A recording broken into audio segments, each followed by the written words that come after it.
Hello everyone, welcome to my channel. Today in this video we are going to discuss further question from fundamental right and state. ठीक है, इसके पहले मैंने किया था 20 question इस और आज के वीडियो में भी 20 क्वेश्चन करेंगे. अगर आपने इसके पहले वाली वीडियो नहीं देखी तो प्लीज़ मेरे चैनल पे जाकर देख लें. ठीक है, स्टार्ट करते हैं. So the first question is article 19 clause 1 sub clause A guarantees freedom of speech and expression too. Options are all citizens of India. Option B, all Indians and foreigners. Option C, only person above 21 years of age. या फिर option D, only persons who have attained 60 years of age. जिसका answer हो जाएगा all citizens of India. हर एक citizen of India को 19 clause 1 clause A के तहत freedom of speech guarantee की गई है. ठीक है, नेक्स्ट क्वेश्चन की तरफ चलते हैं. Next question is freedom under article 19 R. Article 19 के अंदर जो फ्रीडम दिया गया है वो क्या है? Option A sacrosanct and inalienable. Option B absolutely without any restriction. Option C subject to reasonable restriction. या फिर option D both A and C. क्या हो जाएगा? तो इसका आंसर हो जाएगा option A sacrosanct and inalienable. मतलब ये आप किसी को ट्रांसफर नहीं कर सकते या फिर इसको आप छोड़ नहीं सकते. ये आपके ऊपर है, आपको फ्रीडम है आर्टिकल 19 के अंदर. ठीक है, नेक्स्ट क्वेश्चन की तरफ चलते हैं. So the next question is article 19 clause 1 sub clause D provides right to move freely throughout the territory of India. This right is subject to reasonable restriction for certain and specific purpose, absolute and unchallengeable, not subject to any restriction. या फिर option D is guaranteed and any restriction is infringement. ठीक है, तो इसका answer हो जाएगा आपका answer A, मतलब option A subject to reasonable restrictions for certain and specific purpose. 19 clause 1 sub clause D में तो आपको move freely throughout the territory of India दे दिया गया है, लेकिन 19 क्लॉज 5 में स्टेट को रीजनेबल रिस्ट्रिक्शन इम्पोज करने के बारे में भी बताया गया है. तो इसलिए इसका आंसर हो जाएगा subject to reasonable restrictions for certain and specific purpose. Next question की तरफ चलते हैं. So the next question is after which of the following Supreme Court decision was the special provision for socially and educationally backward classes introduced by the amendment to the constitution. कौन से case के बाद special provision of socially and educationally backward class को introduce किया गया था amendment में? क्या वो Balaji versus state of Mysore का केस था, या फिर state of Madras versus चंपाकम Dorai राजन का केस था, या फिर Devadasan versus union of India का केस था, या फिर पिरिया करूपन वर्सेस स्टेट ऑफ तमिलनाडु का केस था? उसका आंसर हो जाएगा state of Madras versus चंपाकम Dorai राजन का केस था. ठीक है, नेक्स्ट क्वेश्चन की तरफ चलते हैं. Next question is right to work in India is. क्या राइट टू वर्क एक फंडामेंटल राइट है, डायरेक्टिव प्रिंसिपल है, या फिर is not a fundamental right but it can be claimed after employment, या फिर एक कॉन्स्टिट्यूशनल ड्यूटी है? तो इसका आंसर हो जाएगा is not a fundamental right but it can be claimed after employment. ठीक है, नेक्स्ट क्वेश्चन की तरफ चलते हैं. So the next question is, right to life does not include right to die. It was held in the case. Right to life, right to die को include नहीं करता है. कौन से केस में बताया गया था? ऑप्शंस है are Ratiram versus union of India. Option B state versus Sanjay Kumar Bhatia. Option C Chennar Jagdeshwar versus state of Andhra Pradesh. या फिर option D Gyan Kaur versus state of Punjab. तो हमेशा याद रखिए कि राइट टू डाई का कहीं पे भी अगर ऑप्शन आ गया, राइट टू डाई अगर आ गया और उसमें ऑप्शन में आपका ज्ञान Kaur versus state of Punjab है तो डायरेक्ट वही आंसर होगा. ठीक है, तो इसका आंसर हो जाएगा ज्ञान Kaur versus state of Punjab. तो ज्ञान Kaur versus state of Punjab में सुप्रीम कोर्ट बोलती है कि राइट टू लाइफ का मतलब ये नहीं है कि आपका राइट टू डाई भी आपके साथ इंक्लूड है उसके साथ. ठीक है, राइट टू लाइफ का ये मतलब कतई नहीं है कि उसमें राइट टू डाई भी इंक्लूडेड है. तो नेक्स्ट क्वेश्चन की तरफ चलते हैं. So the next question is it has been held by Supreme Court that the appointment of the candidate in excess of the notified vacancies is a denial of fundamental right under Article 14 read with Article 16 Clause 1. ठीक है, ये किस case में कहा गया था? Options है Kerala public service commission versus doctor Kunjamma Alex, या फिर option B Ashok Kumar versus chairman banking service recruitment board, या फिर option C state of Karnataka versus AB Ingale, या फिर option D MD Keskar versus Vishwanath Pandu Warde. तो ये कहा गया था Ashok Kumar versus chairman banking services recruitment board के लिए के केस में। ठीक है, नेक्स्ट क्वेश्चन की तरफ चलते हैं। The next question is the Supreme Court has ruled that a person belonging to non reserved class transplanted by adoption or marriage or conversion of any other voluntarily act to family belonging to reserved class does not become eligible to benefit or reservation either under Article 15 Clause 4 or Article 16 Clause 4 of the Constitution। किस case में बोला गया था? किस case में बोला गया था कि person belonging to non reserved classes, जो कि नॉन रिजर्व जैसे कि जनरल में जो आते हैं, ट्रांसप्लांटेड बाय एडॉप्शन, या तो उनको अडॉप्ट कर लिया गया या और मैरिज के थ्रू या फिर किसी भी वे में अगर वो ट्रांसप्लांट हो जाते हैं, मतलब वो अब रिजर्व कैटेगरी में आ जाते हैं, तो क्या उनको रिजर्वेशन मिलेगा? नहीं मिलेगा। तो किस केस में बोला गया था? ये बोला गया था, ऑप्शन पहले देख लेते हैं क्या क्या है। Indira Sawhney versus union of India, के Madhuri Patel versus additional commissioner tribal development, Valsamma Paul versus Cochin university, या फिर एमडी केसकर वर्सेस विश्वनाथ पंडर वार्डे। ये बोला गया था वलसामा पॉल वर्सेस कोचिन यूनिवर्सिटी के केस में। ठीक है, नेक्स्ट क्वेश्चन की तरफ चलते हैं। The next question is the fundamental right to life emanates from, ये फंडामेंटल राइट से वो कहाँ से उत्पन्न हुआ है, ये पूछ रहा है। So the options are article 21 and includes right to die, Article 19 and does not include right to die, Article 19 and 20 and does not include right to die, या फिर Article 21 and does not include right to die।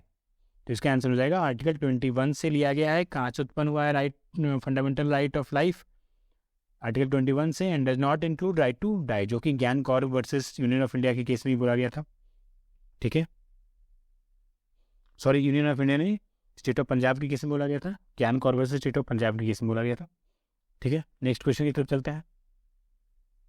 Next question is right to education is a fundamental right emanating from right to education कहाँ से उत्पन्न हुआ है?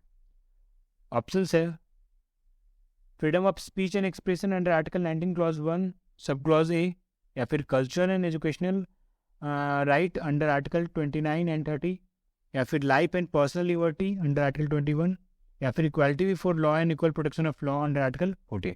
तो ये उत्पन्न हुआ है, ये मिनट हुआ है कल्चरल एंड एजुकेशनल राइट्स, जो कि आर्टिकल 29 और 30 में दिया गया है। ठीक है, so the correct answer is B, cultural and educational right under article 29 and 30। Let's move forward to next question. So next question is reservation of seats in educational institution in favour of scheduled caste and tribes are governed by, किसके द्वारा govern किया जाता है? कौन से article के द्वारा? Option है आपके पास article 15 clause 4 of the constitution, या फिर article 16 clause 4 of the constitution, या फिर ओनली ए, या फिर बोथ ए एंड बी। ये जो गवर्न किया जाता है ये दोनों से किया जाता है, आर्टिकल 15 क्लॉज 4 और आर्टिकल 16 क्लॉज 4 से। So the correct answer is D, both A and B. ठीक है, next question is on which date the Supreme Court upheld the OBC quota in central educational institution, clearing the way for reservation of 27% seat for backward class। वो कौन सा date था जब supreme court OBC Kota को upheld करी थी? ठीक है, क्या वो 10 अप्रैल 2008 था, 8 अप्रैल 2008 था, 1 अप्रैल 2008, 20 अप्रैल 2008? ये एक टफ क्वेश्चन है, टफ क्वेश्चन की कैटेगरी में आता है, लेकिन कभी कभी पूछ देता है जुडिशरी में, तो इसको भी देख लेना चाहिए। तो इसका आंसर हो जाएगा आपका 10 अप्रैल 2008। ठीक है, नेक्स्ट क्वेश्चन की तरफ चलते हैं। So the next question is in which of the following cases did the Supreme court rule that harmony and balance in fundamental right and directive principle of state policy is the basic feature of Indian constitution. जो कि harmony है, establish किया हुआ है fundamental right और DPSP के अंदर में के बीच में, वो कौन से सेक्शन, वो कौन से केस में बताया गया था कि ये बेसिक स्ट्रक्चर का पार्ट है, बेसिक फीचर्स का पार्ट है? Options are Keshavan Bharati versus state of Kerala, Minerva Mills versus union of India, Gorakhnath versus state of Punjab, या फिर Waman Rao versus union of India. तो ये बोला गया था केशवानंद भारती के केस में, Kesavananda Bharati versus state of Kerala के केस में। नेक्स्ट क्वेश्चन की तरफ चलते हैं। So the next question is the doctrine of double jeopardy in article 20 clause 2। जो आर्टिकल 20 क्लॉज 2 में डबल जियोपार्डी के बारे में बात करते हैं, उसका मतलब क्या है? Options are no one can be tried and punished more than once for the same offence. Option B one can be tried several times for the same offense. Option C, punishment once awarded cannot be enhanced in appeal or revision. या फिर option D, one can be tried more than once but punished only once.